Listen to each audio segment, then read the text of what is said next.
What's good, YouTube?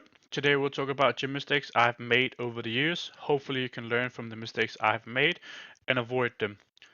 Mistake number one, took way too long with getting lifting gear. Things such as straps and wrist wraps are both things that are very valuable tools in your training. I'm a firm believer that you should be able to train without them. In a sense, you shouldn't have to rely on them. They should just be a tool to be safer in your training. Straps can very easily create a need to use them all the time. However, if you use them early in your training and all the times, your forearms will become weak, which means your grip will be weak. Similarly goes for wrist wraps. If you use them early and all the time, your wrist will not be strong and you could get injured when you don't use them. Use these tools for heavy sets that demands more stability from you. If you're doing heavy presses of 1 to 6 reps, this will be the place to use wrist wraps. Then once you do your back off work, take them off as you won't need the stability for back off work. There's value in being able to have your wrist be able to stabilize without help. Remember, these are tools that should aid you and keep you a little more protected. They should not be a crutch in your training. If you have pain in your wrist and find you cannot do presses even at lighter levels, so anything above 6 reps, then use them if it allows you to train. Just be mindful of getting to a point where you can train with lighter weights without them. It will take time, which is alright. This is a marathon, not a sprint. For straps, it can be beneficial to not be used all the time, because without them, you'll be forced to train your grip and forearms so you can develop them better without straps, and you will have less need to train your forearms directly. Mistake number two, not using liquid chalk or chalk in general. This is super useful if you live in humid areas or have sweaty hands. Now, it will totally depend on your gym if you allow to use such. Liquid chalk is super easy to clean up and you can control the mess you create. The first few times you use it, you might actually use a little too much, just because you have no idea how much you actually need. You need a little bulb at the size of your fingernails. Some brands will need less, however, a blob at the size of the width of your fingernails tends to be enough. Anything above that and you'll create a mess in most cases, and thus you may have to get down and clean the floor if your gym allows the use. It is super useful if you want to have maximum grip without using things like straps, so you can train your forearms more when doing pulling movements. Mistake number three, this is sort of ego lifting. Not in a sense what you see online where people put on a lot of weight and moving like an inch. However, in a sense, everything I did had to be super heavy at all times. There's very much a time and space for very heavy training periods. However, for me, it was all the time for years and created a few injuries over the years. As well, it made me very tired because my body was just beaten down all the time. Heavy training will take a big toll on your body, hence why it should be done in periods.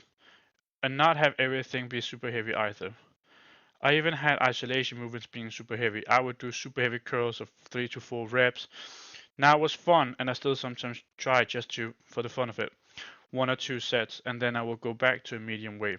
I did this to polish off the ego, which is why I call it ego lifting. It wasn't done with bad form, it was just done purely to polish the ego, and there was no actual intent behind doing it in terms of training goals. Mistake number four, not using deloads. Now this is likely for those who do not miss sessions. If you regularly miss sessions, this is a non-concerning factor. However, if you do not miss sessions and are always training hard 4 times or more per week, then it's wise to use deloads. Why are deloads so amazing? They allow the fatigue from the body to be fully recovered, as well as giving you a mental break from having to go hard all the time.